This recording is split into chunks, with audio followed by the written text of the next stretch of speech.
My name is Aisha, and I live in a small town where English isn't spoken much. I grew up speaking my native language, and though I learned a little English in school, I never felt confident using it. Every time I tried to speak, my tongue felt heavy, and my mind went blank. But everything changed when I got an opportunity of a lifetime. An invitation to a prestigious seminar in a big city. The catch. The event was in English, and I had only 7 days to prepare.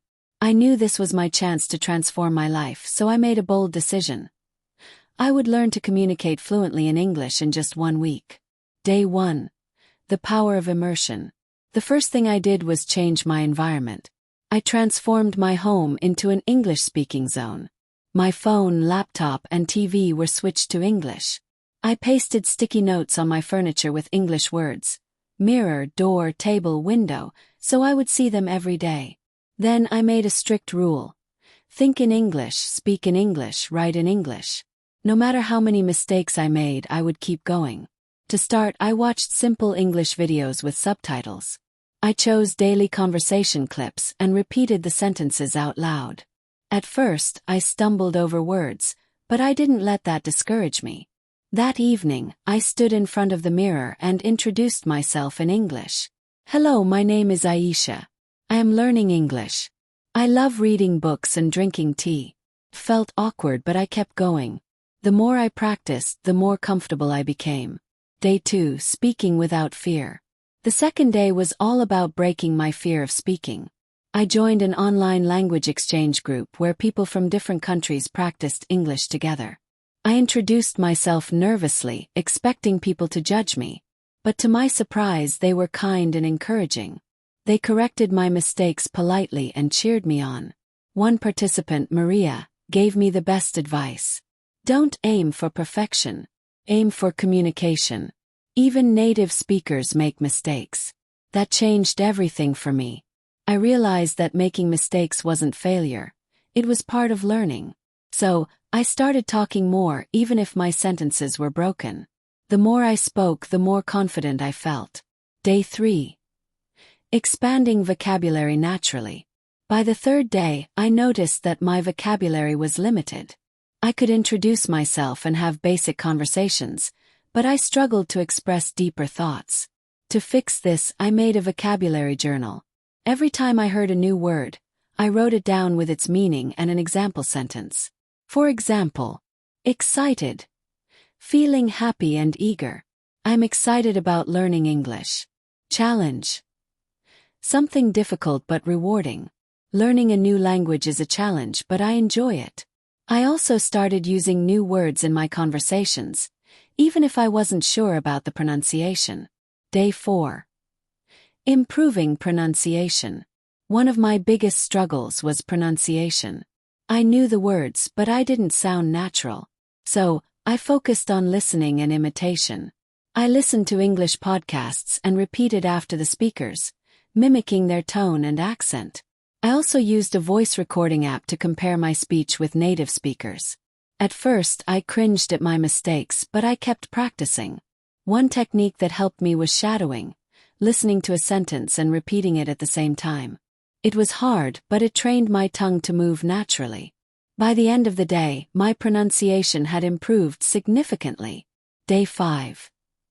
Mastering grammar without stress. Grammar had always scared me, but I realized something important.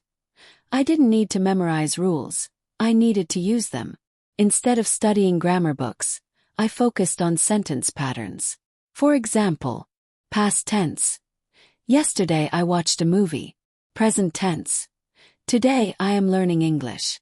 Future tense. Tomorrow I will practice speaking. I practiced making sentences in these patterns until they felt natural. To make learning fun, I also wrote a short diary entry in English every night. This helped me apply grammar in a real way. Day 6. Thinking in English. One of the biggest shifts happened on the 6th day. I realized I was still translating from my native language in my head before speaking. So, I trained myself to think directly in English. Whenever I saw something, I described it in English in my mind. The sky is blue. The flowers are beautiful. I am feeling happy today. First it was slow, but gradually I started thinking faster. English was becoming a natural part of my thoughts. Day 7. Confidence and fluency. On the final day, I tested everything I had learned. I spent the morning having a long conversation with Maria, my online language partner. We talked about daily life, our dreams, and funny childhood memories. To my surprise, I spoke without hesitation. I made mistakes, but I corrected them naturally and kept going. That evening, I packed my bag for the seminar. I felt nervous but proud. 1 week ago, I was too scared to speak English. Now I could have real conversations. The seminar, a life-changing moment. At the seminar, I met professionals from different countries. At first, I hesitated to speak. But then, I remembered Maria's advice. Communication, not perfection. I took a deep breath and introduced myself. Hello, my name is Aisha. I come from a small town and I love learning languages. This week, I challenged myself to improve my English in just 7 days. People listened with interest. They asked questions and I answered confidently. That moment changed everything. I realized that English wasn't just a language.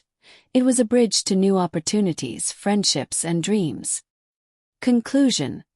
A new beginning. My 7-day journey taught me that learning English isn't about being perfect. It's about practicing every day, embracing mistakes, and believing in yourself.